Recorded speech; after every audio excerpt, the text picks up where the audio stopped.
throwing these like names at you. The global south is like the developing world, so that we can trade with each other more freely. Up until, for the last many decades, trade has been conducted using the dollar as the unit of intermediation, right? Whether commodities, the currency that underpin commodities has always been dollars. So when you buy oil's traded in dollars, whether it's in Saudi Arabia or whether it's in the UAE or whether it's in Indonesia. It's a dollar system. And so the BRICS are saying, why should we have to transit the US dollar to trade soybeans from Brazil to China? Isn't there a way that we can do this internally? They're not going to create a currency, a BRICS currency, but they're trying to figure out how they square away the plumbing, the financial plumbing, so that they don't have to go through the dollar as the intermediary. So that's what's going on. How does that affect us? Well, if the dollar isn't the reserve currency, we're screwed. Like, we become, Argentina.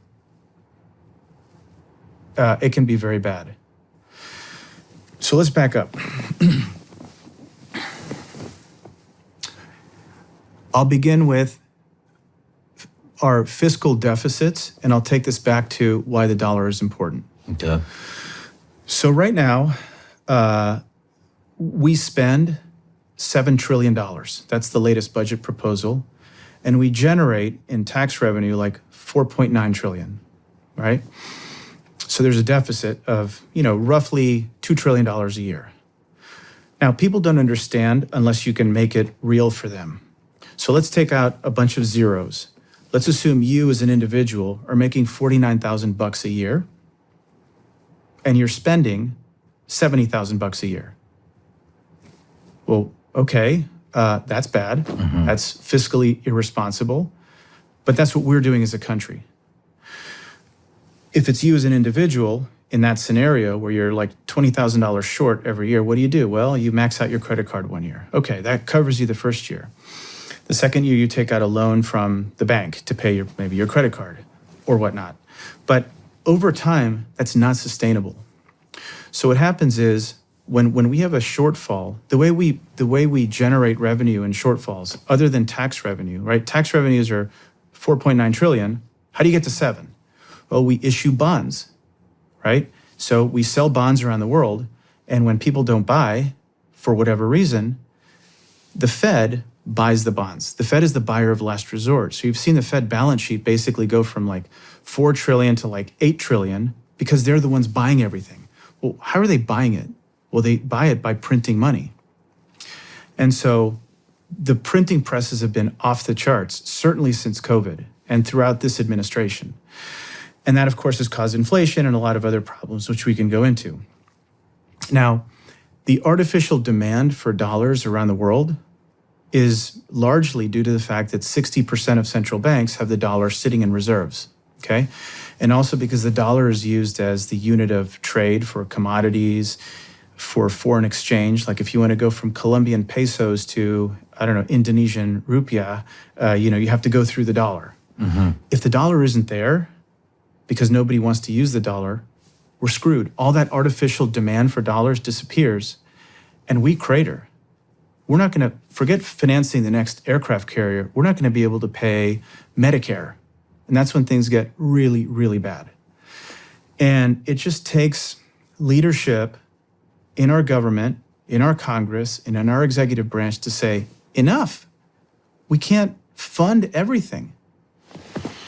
And there are things that, look, we have 88 million people on Medicare, 65 million people on Medicaid, 8 million on disability, 44 million on food stamps. That's like, I'm not good at doing math in my head, but that's like a little over 200 million people in America that depend on the government. That's not sustainable. There's only, 350 million? 340 million, something like that, 336. So so we have to do something to really rein in our spending. And we're adding $1 trillion of debt every 100 days. And so Who is do this- we owe the debt to? Mainly ourselves. We do have a bunch of foreign debt buyers. China had at some point, close to, maybe $1.5 trillion or 2 trillion, and they've been paring that down. They've been selling. Why? Because they don't want to get sanctioned. They learned from Russia. Once Russia invaded Ukraine, we basically sanctioned everything. We took all their money and we're like, okay, it's ours. So when you have a central bank that has dollars in reserves, it's not like there are bales and bales of money sitting in the Russian central bank in a dungeon. It's sitting at the Fed. And so we can turn the money off whenever we want. And so China was like, I don't know that I like this. So I think I'm going to start selling treasuries. So it's a problem.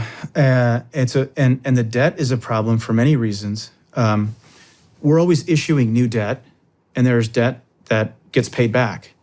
And as we start paying back some of these shorter duration loans and bonds and government obligations, we have to borrow at a new rate. And that new rate is really high.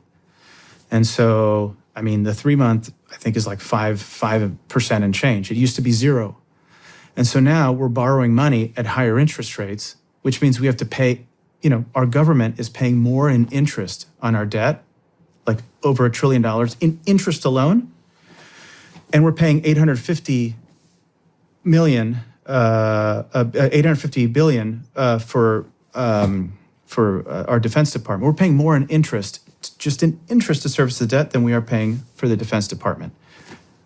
You tell me, is that sustainable?